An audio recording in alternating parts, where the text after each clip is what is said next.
Growing up, I always wanted to go to parties. I wanted to drink lots of alcohol. I wanted to dance.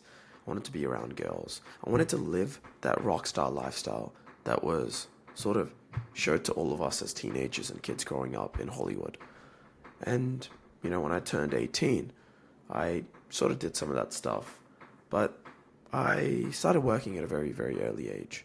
Out of 18, I was basically at a full time job, working 50, 60-hour weeks, not really socializing. I was going to uni, but in and out of classes, didn't really form a social circle. And as a result, I wasn't invited to a lot of parties. And I really wanted to be invited to a lot of parties. I had other friends, high school friends, that sort of went down the traditional, that sort of like got to experience the traditional university life. They got to uni, they got to have a lot of free time, and that's what you're supposed to have as an 18-year-old, a lot of free time. You go to uni, you're only working 20, 30 hours a week, studying 20, 30 hours a week. Maybe you have a 10-hour part-time job, so you got your evenings free, you got your weekends free. You're participating in social clubs, you're meeting new friends. Everyone turns 18, everyone turns 21. It's the time where life is supposed to be careless, carefree. It's a time you're supposed to be going to all these parties, right? But I wasn't. Over the past 2 years, during that time when my peers have been doing that, I've been here in my room, locked away, working, getting better, and just investing in my future. But that didn't mean that I didn't want all of those things. I remember last year in August, there was this like big party event that a lot of people were going to, and I decided I didn't want to go. So I stayed home and I was working that night. And about like I think it was like 10:30 p.m. It's dark outside, and I'm just trying to work. I'm not really having a lot of fun, and I'm just like not having a great time. So I stop. I stop and I start imagining. I start thinking of what people are doing who are there, and they sent me a few videos. And instantly, the moment I saw those videos, I saw the loud music, I saw the neon lights, the smoke like in the clubs and stuff that's there. Instantly, I felt FOMO. I was like, "Fuck, why am I not there? I've missed out. I've missed out on this opportunity to party with my friends, and I'm never gonna get this again." And it turns out, usually in life, when you think you're never gonna get, other things again, most of the time you're wrong. But yeah, I felt that, hey, I'm never gonna get this again. So I remember being sad. I was like, okay, no worries. I'm gonna learn from this experience. Next time an opportunity like this presents itself, I'm gonna go 100%. I'm gonna go. And surely enough, a few months went by, and another big event came. And this time, I got my pre-sale tickets. I was ready, ready to go to the party, and I went. But this time, something really like weird happened. I remember being at the club with my friends. It was like a university organized clubbing event in the middle of the dance floor, and I'm pretty sure Dua Lipa was playing, so dance floor is going crazy. I've already been there like at about for 2 hours by this point, and it is packed. Like it's really like squishy and sweaty, and people are like jumping and pushing, and people are having a lot of fun. Everywhere I look around me, people are like either like drunk out of their like minds. Like I wasn't really drinking that night, but people are absolutely drunk out of their minds. My friends are having a great time, but there was one problem. Even though the night was everything that I wanted to be and do, like growing up, like seeing like, oh man, like I'm at this party, like people are drinking, there's loud music, like cool, like let's go, like. But I was just like really empty and hollow. And the reason for that is that I was like, damn, like this, none of this shit is enjoyable. Everyone here is trying to sort of like, you know, everyone here is like jumping around, but I'm looking at people's faces, and I can just tell that people are not enjoying themselves. Um, which reminds me of this like ad. It's like this in Australia. There's this ad which is like everyone's drinking, and one person goes, "Hey, I don't like beer anymore," and everyone looks at him and like, "Oh shit, me neither. Like none of us like beer." And then someone's like, "Well, like why are you drinking beer?" And there's like, "Oh, that's what we're supposed to do. We're at a campfire, we drink beer. We're at the cricket, we drink beer." So it was sort of that kind of feeling where I looked around and like I could tell no one was enjoying this. And I sort of tapped my best friend Vanch on the shoulder, and I was like, "Hey man, like, can I talk to you for a second?" And I was like, "Hey man, like, I'm not enjoying this. This is like not really fun. I feel like I'm wasting my time. I'm not getting sleep. I'm gonna be behind on work tomorrow." And generally, the type of people that were around there as well, like, weren't really like like people that I'd want to just like hang out in my free time, as well. And Vanch goes to me, he's like, man, I feel the exact same way. And it's very ironic because I had another friend that at that very night was at home, and he messaged me. He was like, damn, man, like I wish he had work, so he couldn't come, but he's like, man, I wish I could come. And I was like, bro, like I was literally you a few months ago, and I'm telling you, like, you don't wish you could come. So having been on both sides of that experience made me realize that this whole appeal of FOMO, most of the time it needs to be integrated like really, really deeply. Because oftentimes FOMO is not the fear of missing out. It's more than that. It's the fear of missing out on what society tells you that you need to not miss out on. That's what it is, at least for me.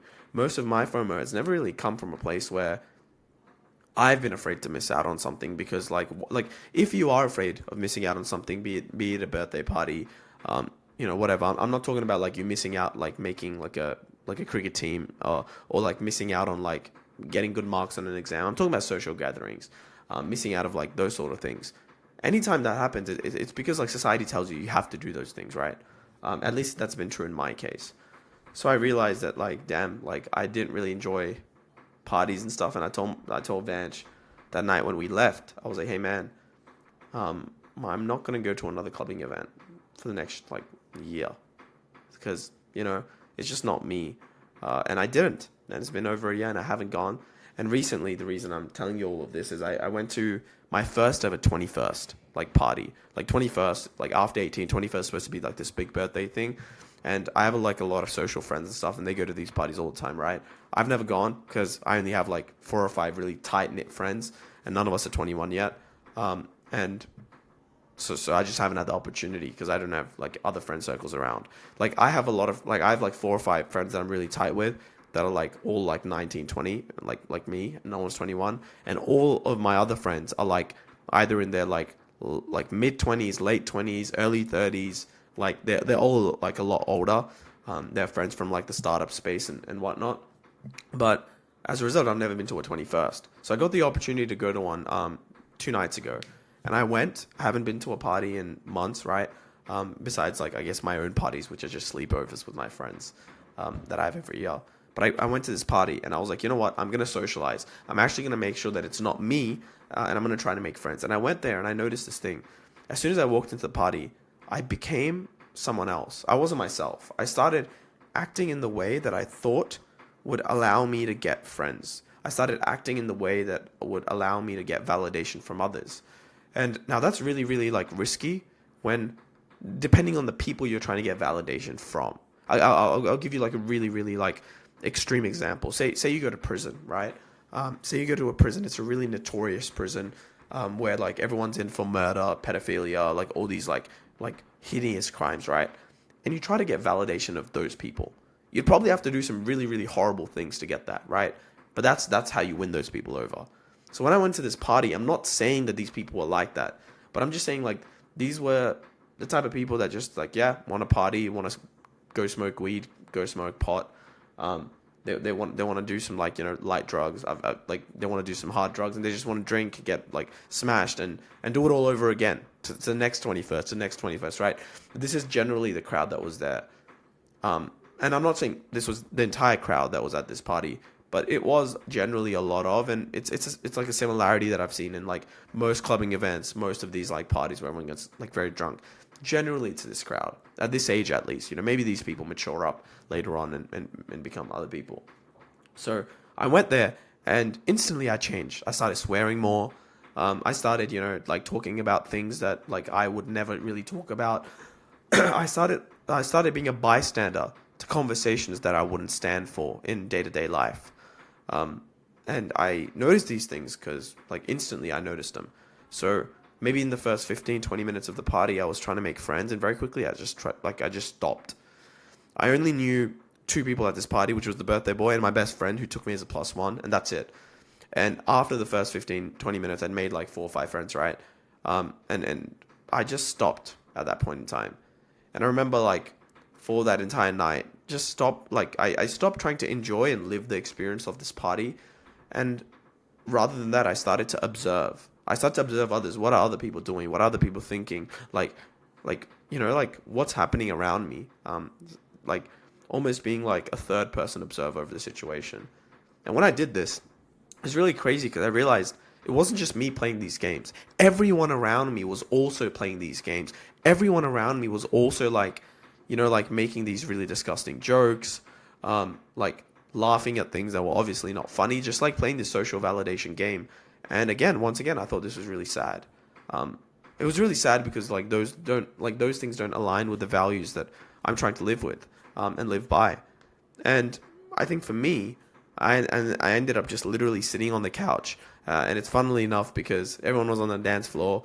It was at a house. It was like a house party. So there's a massive living room. There's like 2 couches. I'm there. I'm the only person on the couch. Everyone else is on the dance floor. And like, funnily enough, Dua Lipa is playing once again. Like, anytime any of these insightful moments happens, Dua Lipa is always on. And everyone's dancing. And I'm just like looking at people dancing. And I'm like, damn, like, wow. Like, I haven't sort of longed for this sort of lifestyle or this sort of experience in a very long time. And I felt really grateful because for coming to the party, because for me, it was like almost like a renewal, a subscription, a mindset renewal of the fact that like, it sort of reaffirmed me that it is okay for me to not go to a lot of 21st parties. And I'm not saying you shouldn't go to a lot of 21st parties because everybody in life values different things. If those are the things that you value, then yeah, go for it.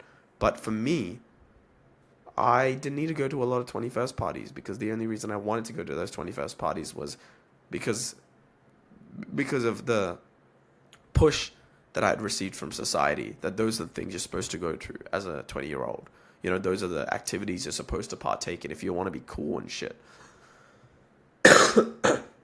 So anyway, I didn't end up going. Well, like, I came back and I realized that I'm probably not going to go to actually any more 21st parties that are not like my 4 close friends. And to think about that, that means I have a total of Vanch, Rishi, Jash, Harsh, 4. And my little brother when he turns 21. I have a total of 5 21st parties that I will go to for the rest of my life. So yeah, I'll just enjoy them and be really present. But yeah, like this FOMO of missing out on things, honestly, like, it sort of has faded once again. And I'm sure it'll come back. I'm human too. I see other people glorify these things. And over time, slowly, that meter builds up. And eventually I'll be like, fuck, man, like, I want to go to that Drake concert. Or I want to go, to this, like, rave. I've never been to a rave. But, like, I want to go and do these things. And I guess, like, get some of this entertainment and dopamine in my system. Yeah. Last insight is also, I think every single time I've gone clubbing, which is not a lot, funnily enough, it's like probably like a total of like 6 times. And like 4 of them would have been at schoolies. So total I've 2 to 3 times. But if I was like, every time I've done something, usually what I like to do is I like to invite all my friends over at my house, get drinks at my house, and listen to music and just like vibe with my 4 friends. So it's like imagine a club, but there's only like 4 people in it. It's much smaller. Yeah, like that sort of vibe. So another thing I realized for me is like, it's not about the activities that have, that for me are like very like drawing and bring value. It's more the people I do it with. But in this instance, that also didn't make sense because the 21st I was at, a lot of people didn't know each other. And like, I could just tell that they weren't enjoying it either. But anyway, yeah. But cool. Yeah. I just wanted to share some thoughts. Again, first take. I'm just going to record, like, put out this entire video. I want to get better at storytelling and use this channel and use these videos as a way to, tell stories and improve this competency over time. I probably wasn't the best version of myself today. Voice is a little gone from the previous week. Had basically no planning going into this video as well. So I just wanted to see if I was able to yap and articulate myself without needing to cut anything. Yeah, cool. Thanks.